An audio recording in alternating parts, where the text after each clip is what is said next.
Assalamualaikum warahmatullahi wabarakatuh. Alhamdulillah, assalatu wassalamu ala rasulillah wa ala alihi wa sahbihi wa mawalah.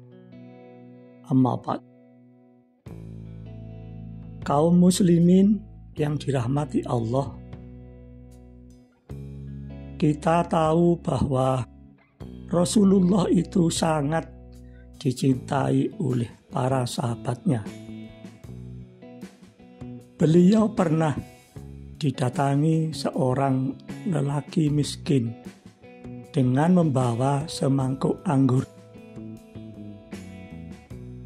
"Wahai Rasulullah, terimalah hadiah dariku ini," katanya. Rasulullah pun mengambil mangkuk berisi anggur itu, mengambilnya sebutir dan memakannya, lalu tersenyum. Beliau mengambil lagi sebutir dan memakannya, lalu tersenyum. Mengetahui bahwa anggurnya dimakan oleh Rasulullah, orang itu kelihatan gembira sekali. Hal itu disaksikan oleh para sahabat. Biasanya Rasulullah mengajak para sahabat untuk ikut makan, tetapi saat itu tidak seperti biasanya. Rasulullah terus makan anggur itu sebutir demi sebutir sambil tersenyum hingga mangkuk itu kosong. Orang itu kelihatan gembira sekali.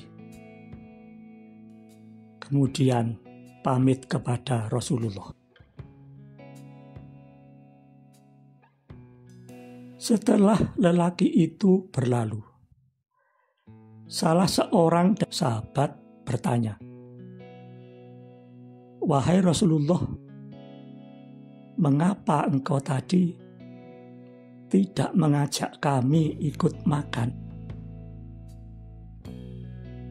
Rasulullah menjawab, "Tidakkah tadi engkau lihat orang itu kelihatan senang sekali? Ketahuilah, anggur yang aku makan tadi rasanya asam.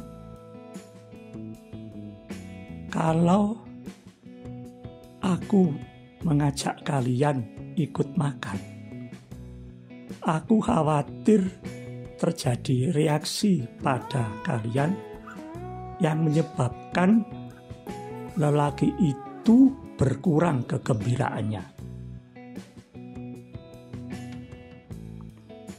Peristiwa ini selain menunjukkan bahwa Rasulullah itu sangat dicintai oleh para sahabatnya, juga menunjukkan bahwa Rasulullah itu sangat mulia akhlaknya.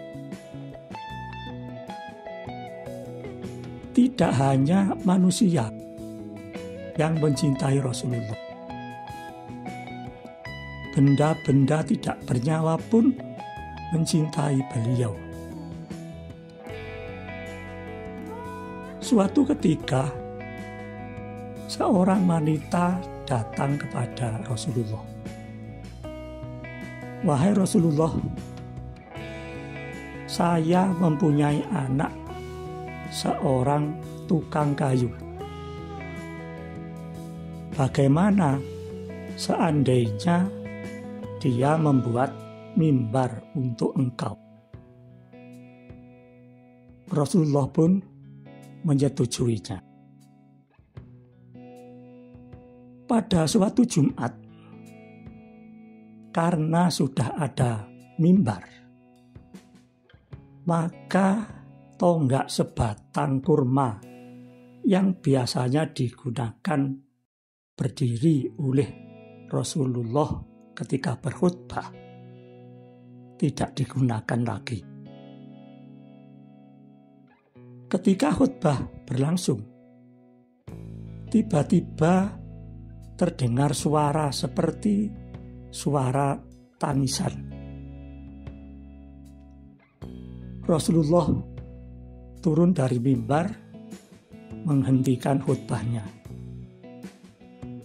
Setelah dicari, ternyata suara tangisan itu berasal dari sebatang kurma yang sudah tidak digunakan lagi itu. Rasulullah pun mendekatinya, lalu memeluknya dan mengelusnya. Akhirnya, sebatang kurma itu diam. Kalau benda-benda tidak bernyawa mencintai Rasulullah, merindukan Rasulullah, maka sudah selayaknya kalau beliau kita cintai lebih dari yang lain.